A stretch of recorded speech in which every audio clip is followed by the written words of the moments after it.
اذهبوا بقمیصی، اب یہ لے جاؤ میری قمیص، یہ میرا کرتا، ھذا، اس پیرہن کو لے جاؤ، فَأَلْقُوهُ عَلَى وَجْهِ أَبِي يَأْتِ بَصِيرًا، اس کو ڈالو جا کر میرے باپ یعقوب علیہ السلام کے چہرے پر، ان کی بینائی واپس آ جائے گی۔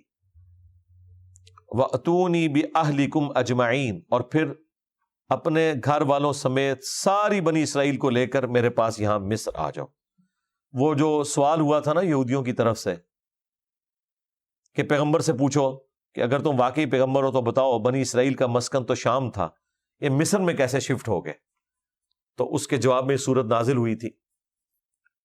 مصر چونکہ یوسف علیہ السلام چلے گئے تھے اور وہاں پہ اللہ تعالیٰ نے انہیں ایک منصب دیا، اس کی وجہ سے پوری بنی اسرائیل وہاں شفٹ ہوئی۔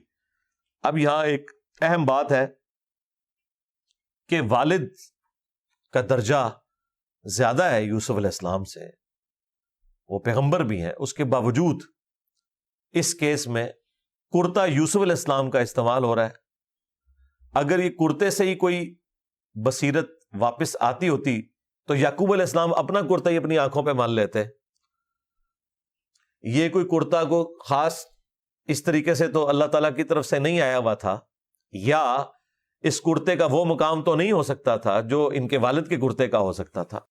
بس یہ اللہ تعالیٰ نے ایک بہانہ بنایا، یہ بنائی اللہ نے واپس کرنی تھی۔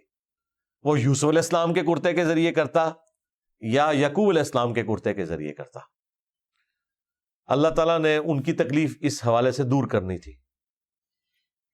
وَلَمَّا فَصَلَتِ الْعِيرُ، اور جب قافلہ مصر سے روانہ ہوا، اب دیکھیں مصر اتنی دور، وہاں سے جیسے ہی قافلہ نکلا ہے شام کے لیے، قال ابوہم، اور یہاں پہ کنعان میں حضرت یوسف علیہ السلام کے والد یعقوب کہہ رہے ہیں اپنے باقی بہو بیٹیوں کو، بیٹوں کو جو وہاں پر تھے، ان کے پوتے، انی لاجد ریح یوسف، بے شک مجھے اپنے یوسف کی خوشبو آ رہی ہے، لولا ان تفندون، اگر تم مجھے مفند خیال نہ کرو، مجھے سٹھایا ہوا نہ سمجھو، یہ وہی ہے المہند علی المفند، اے قرآن وچ لفظ آیا مفند، اگر تم مجھے مفند نہ سمجھو کہ میں سٹھیا گیا ہوں، ظاہر ہے کہ آلموسٹ 80 پلس تو عمر ہو چکی تھی اس وقت، تو انہوں نے کہا کہ اگر تم مجھے یہ نہ سمجھو کہ میرا کوئی ذہنی توازن بگڑ گیا ہے، یا خام خواہی میری خام خیالی ہے، یا میں فرط محبت میں کہہ رہا ہوں، ایسا نہیں ہے، واقعی مجھے یوسف کی خوشبو آئی ہے۔ اور وہی ہوا کہ انہوں نے یہی سمجھا جو ان کو خدشہ تھا، قالوا، وہ کہنے لگے، تاللہ، اللہ کی قسم، انک لفی ضلالک القدیم، آپ تو اپنی اسی پرانی محبت میں ڈوبے ہوئے ہیں۔ ویسے ترجمہ کسی اور بندے کے لیے ہم کرتے ہیں تو یہ کہتے ہیں کہ آپ تو اسی گمراہی میں ہیں جو پرانی تھی، لیکن میں نے آپ کو بتایا کہ اس صورت میں ضلال محبت میں ڈوبنے کے معنوں میں آیا ہے، جو نبی علیہ السلام کے لیے بھی آیا، ووجدک ضالا فہدی، ہم نے آپ کو اپنی محبت میں خود رفتہ پایا اور ہدایت کے اعلیٰ ترین مرتبے پر پہنچا دیا۔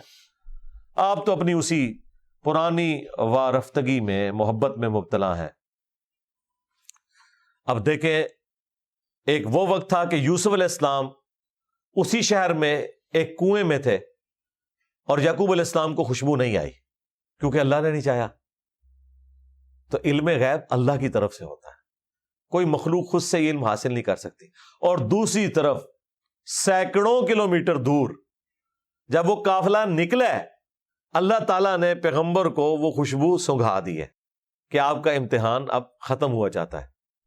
ایک امید، ورنہ اس قافلے کو بھی تو پہنچنے میں آلموسٹ 3-4 ہفتے تو لگنے تھے، تو وہ 3-4 ہفتے کم از کم ان کی وہ تکلیف آسان ہو گئی کہ انہیں خوشبو اللہ تعالیٰ نے سنگھا دی کہ بھئی آپ کا امتحان ختم ہو چکا ہے، آپ کا بیٹا آپ کو واپس ملنے والا ہے۔ فَلَمَّا جَاءَ الْبَشِيرُ، تو جب وہ خوشخبری سنانے والا آ پہنچا، القاہ علی وجہہ، تو اس نے وہ کرتا ڈالا ان کے چہرے کے اوپر، فرتد بصیرا، تو وہ فوراً آنکھوں والے ہو گئے، ان کی بینائی واپس آ گئی۔ قال الم اقل لکم، تو پھر انہوں نے کہا دیکھو میں تمہیں نہیں کہتا تھا، انی اعلم من اللہ ما لا تعلمون، بے شک میں اللہ کی طرف سے وہ کچھ جانتا ہوں جو تم نہیں جانتے۔ وہ جو میں نے بات کی تھی نا، وہ کچھ کیا جانتا ہوں کہ ہر مشکل کے بعد آسانی آنے والی ہے. یہ میرا امتحان اب اس پیک کو پہنچا ہے کہ اس کے بعد مجھے لگتا ہے کہ اب میری آسانی کا وقت شروع ہو گیا. اب جب یہ سب کچھ ہوا تو اب ظاہر ہے کہ وہ بیٹے آئے ہیں، سارا پول کھل گیا. پھر بیٹوں نے مان لیا کہ ہم نے یہ سب کچھ کیا تھا. قالوا یا ابا نستغفر لنا ذنوبنا، انہوں نے کہا ابا جان اب جلدی سے بس آپ ہمارے گناہوں کے لیے معافی مانگیں رب کے حضور. انا کنا خاطئین، بے شک ہم ہی قصوروار تھے. اتنی جلدی تو نہیں گناہ معاف ہوتا. اتنا لمبا تکلیف والا، اور ایک جملہ بول کے وہ سمجھ رہے ہیں کہ ہم معافی کر لیں گے. اتنی تکلیف دی باپ کو، پھر بیٹے کو، پھر اس کی صعوبتیں دیکھیں، یہاں پہ باپ کی صعوبتیں دیکھیں. ایک ایک دن کیلکولیٹ کریں. یہ 40 سال کس پولیس رات پہ کاٹے ہیں یعقوب علیہ السلام نے. قال سوف استغفر لکم ربی، وہ کہتے ہیں انشاءاللہ عنقریب میں اپنے رب سے تمہارے لیے استغفار کروں گا. اس ٹائم نہیں مانگی. یہ میں نے آپ کو پوائنٹ نوٹ کروانا تھا، ورنہ وہ کہتے ٹھیک ہے بھی آج چکو پڑھو فاتحہ. ٹھیک ہے، جو یہاں پہ ایک ٹرینڈ چل رہا ہے کہ نہیں ٹھیک ہے انشاءاللہ عنقریب میں اپنے رب سے معافی مانگوں گا.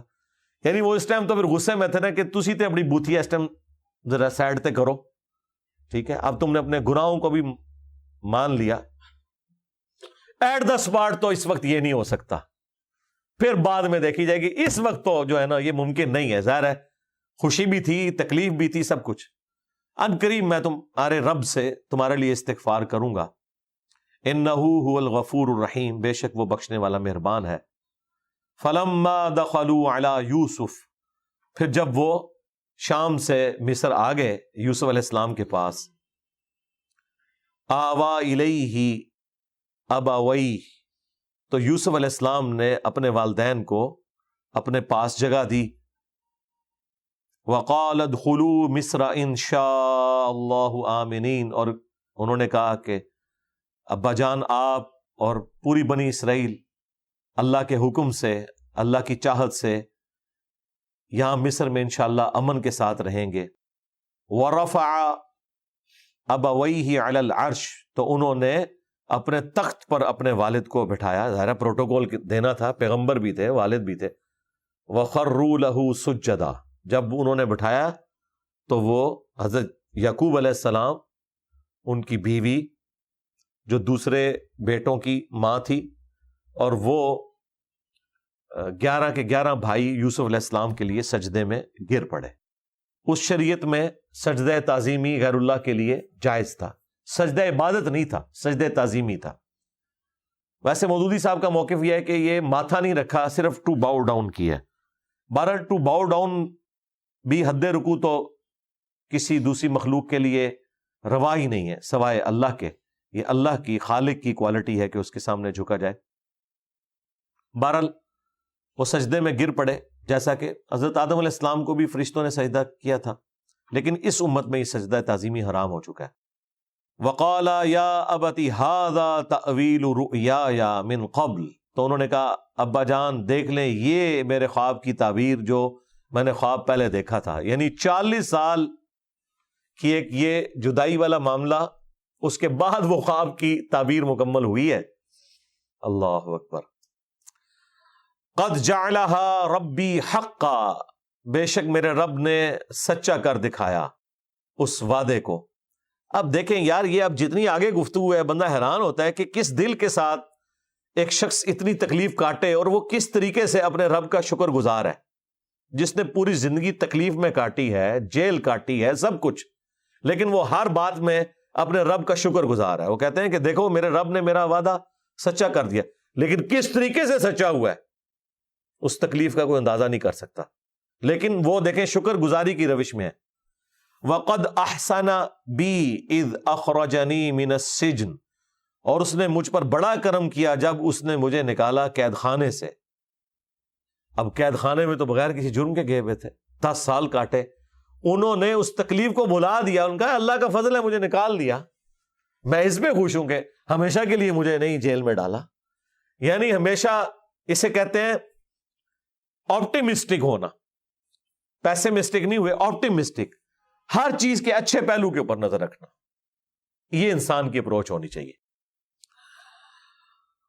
وَجَاءَ بِكُم مِّنَ الْبَدْءِ مِن بَعْدِ أَن نَزَغَ الشَّيْطَانُ بَيْنِي وَبَيْنَ إِخْوَتِي، اور صحرا سے آپ سب کو لے آیا. کہاں؟ وہ صحرا سے ہوتے ہوئے آپ یہاں پر پہنچ گئے. اس اعتبار سے کہ ظاہر ہے کہ وہ تو فاقوں کی جگہ ہی تھی. اب مصر میں آ گئے جو اتنی سویلائزڈ جگہ تھی. بعد اس کے کہ شیطان نے ناچاکی ڈال دی میرے اور میرے بھائیوں کے درمیان. اب انہوں نے بھائیوں کو بھی معاف کر دیا اور کہا یہ شیطان کی وجہ سے سب کچھ ہوا. دیکھیں یہ بات انسان اگر اپنے جرم کے اوپر کرے تو سمجھ آتی ہے کہ انسان کی عادت ہوتی ہے کہ میرا تو قصور نہیں، شیطان نے کرایا. لیکن یہ کتنا حوصلہ ہے کہ جرم کسی دوسرے کا ہے، بھائیوں کا ہے، اس کو بھی شیطان کی طرف منسوب کیا ہے، انہیں بھی بینیفٹ دیا ہے. اگرچہ شیطان برائی کی طرف آمادہ کرتا ہے، نفس آمادہ کرتا ہے، لیکن ایگزیکیوٹ تو ان کے بھائیوں نے کیا نا، اس کے باوجود معاف کر دیا. ان ربی لطیف لما یشاء، بے شک میرا رب لطف و کرم فرمانے والا ہے جس کے لیے چاہتا ہے. انہ هو العلیم الحکیم، بے شک وہ علم والا، حکمت والا ہے. ایک اور شکر گزاری کی دعا یوسف علیہ السلام کی، رب قد آتیتنی من الملک، اے میرے رب بے شک تو نے مجھے ملک عطا فرمایا، حکومت عطا فرمائی. وعلمتنی من تأویل الاحادیث، اور مجھے باتوں کی گہرائی کا علم عطا فرما دیا، خوابوں کی تعبیر ہو یا بات کی گہرائی، یہ مجھے علم تو نے عطا فرمایا. فاطر السماوات والارض، آسمانوں اور زمین کے پیدا کرنے والے. انت ولی فی الدنیا والآخرہ، بے شک تو ہی میرا کارساز ہے، تو ہی میرا پشت پناہ ہے اس دنیا میں بھی اور آخرت میں بھی. توفنی مسلموں، مجھے مسلم حالت میں، سر تسلیم خم کرتے ہوئے، تابع فرمان حالت میں مسلم موت دینا. وَأَلْحِقْنِي بِالصَّالِحِينَ، اور مرنے کے بعد مجھے نیکوکار لوگوں میں شمار کرنا. آمین. اللہم من احییتہ منا فاحیہ علی الاسلام ومن توفیتہ منا فتوفہ علی الایمان. یہ وہی دعا ہے دوسرے انداز میں.